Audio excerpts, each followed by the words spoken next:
समीकरण। आज हम विसर्ग संधि के बारे में पढ़ेंगे।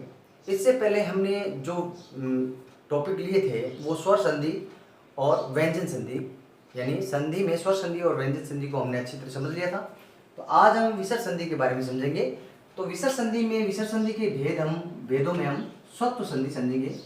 इससे पहले हम बात करते हैं कि विसर्ग संधि क्या होती है। देखो, जैसे हमने पहले जो संधि का पहला जो वीडियो था उसमें हमने संधि परिचय में ये जान लिया था कि जब विसर्ग के बाद में, अर्थात कहने का तात्पर्य है विसर्गस्य स्थाने परिवर्तन भवति, यदा विसर्गस्य स्थाने परिवर्तन भवति तदा विसर्ग संधि इति कथ्यते।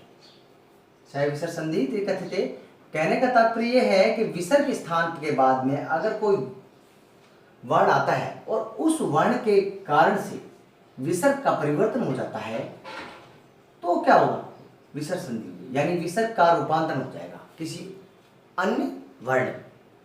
अब ये कब कैसे होगा ये हम समझते हैं।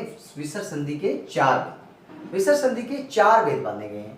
सत्व विसर्ग संधि, उत्व विसर्ग संधि और रुत्व विसर्ग संधि, और अंत में है लोप विसर्ग संधि। तो हम पहले आज पढ़ते हैं सत्व विसर्ग संधि।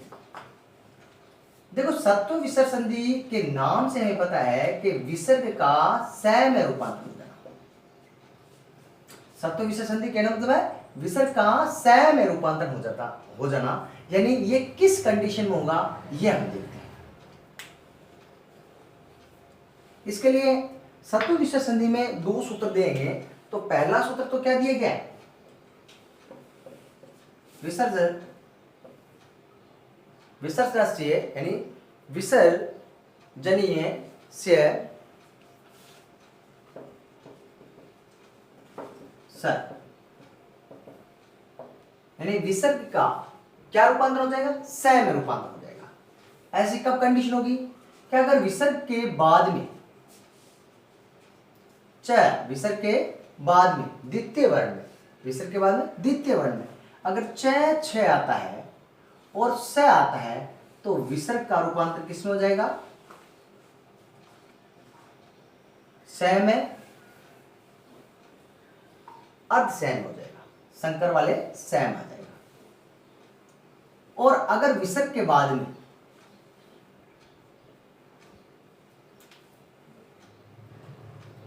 ट और ठ आता है और स आता है तो विसर्ग का रूपांतर किसमें हो जाएगा, ष षटकोण वाले। और अगर विसर्ग के बाद में तृतीय जो नियम है, विसर्ग के बाद में अगर क ख प फ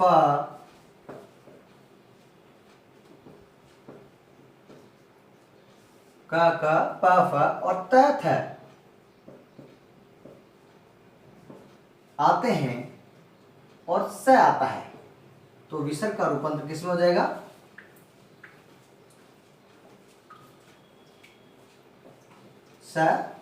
सलेट वाले। तो ये तीन नियम हमें याद रखना है। सत्व विसर्ग संधि का क्या है कि विसर्ग का रूपांतर किसमें हो रहा है, श और स में, इन तीनों में हो रहा है।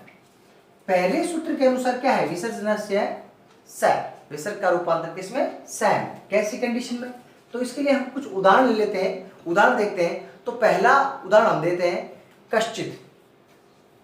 पहला उदाहरण है क धन चित।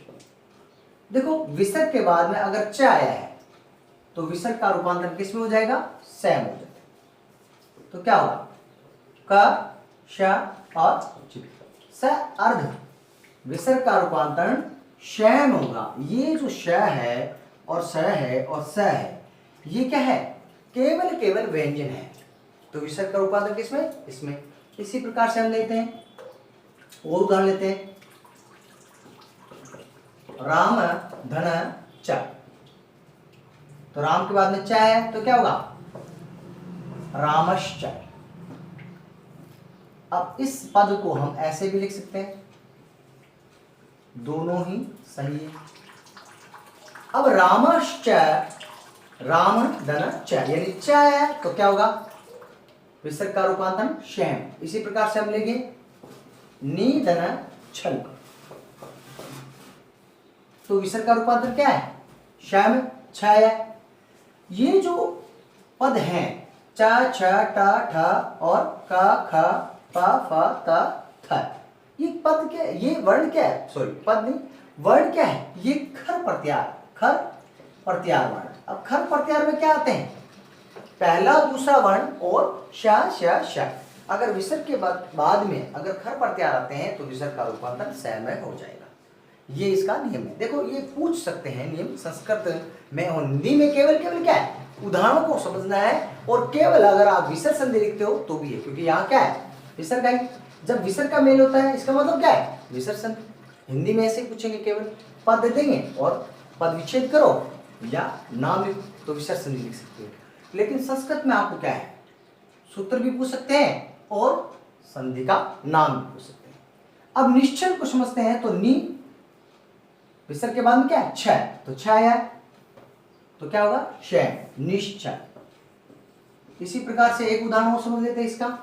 नी धन चल, तो क्या बना? निश्चल। तो यह हमें ध्यान रखना है। इसके अलावा आगे वाले हम उदाहरण समझते हैं। एक एक उदाहरण आगे वाले लेते हैं। टै का उदाहरण है धनुष टकार, धनुष टंकार, धनुष टंकार। तो देखो धनु विसर्ग टंकार, तो विसर्ग के बाद में क्या है?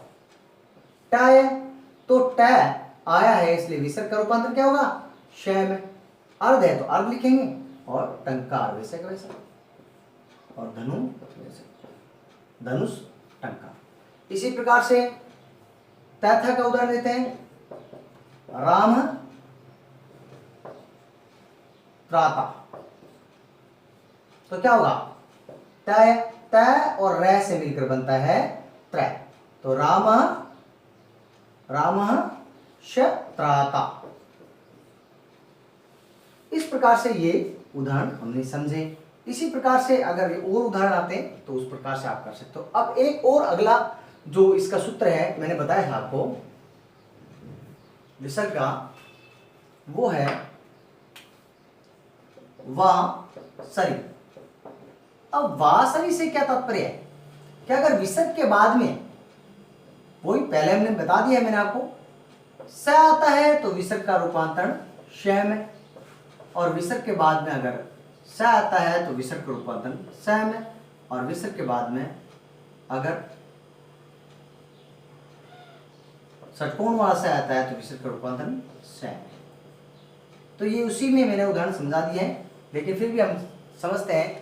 तो उदाहरण देखिए, हरि धन शेती, तो विसर्ग के बाद में क्या है? स, तो क्या होगा? हरि शेती, हरि शेती।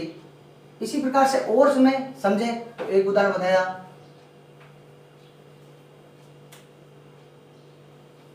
स वाला। तो और उदाहरण देखें तो उदाहरण देखते हैं हम। निसंदेह, नि धन संदेह, तो विसर्ग के बाद में क्या है? स है, तो नि स अर्ध और संदेह, निसंदेह। इसी प्रकार से नर्प धन षष्ठ, तो विसर्ग के बाद में क्या है? श, तो विसर्ग का रूपांतर किसमें होगा? नर्प स अर्ध और षष्ठ। तो ये हमने समझे विसर्ग का पहला भेद है सत्व विसर्ग संधि समझिए। इसके बाद में अगला जो भेद है हम उत्व विसर्ग संधि समझेंगे। लेकिन आप इस प्रकार से अन्य उदाहरण को भी प्रैक्टिस करके कर सकते हैं। ये आपके जो प्रतियोगिता परीक्षा है, इसके अलावा 10th 9th 10th और प्रतियोगिता परीक्षा में जैसे ये क्वेश्चन आते हैं, पुटअप होते हैं, तो आप ध्यान रखें।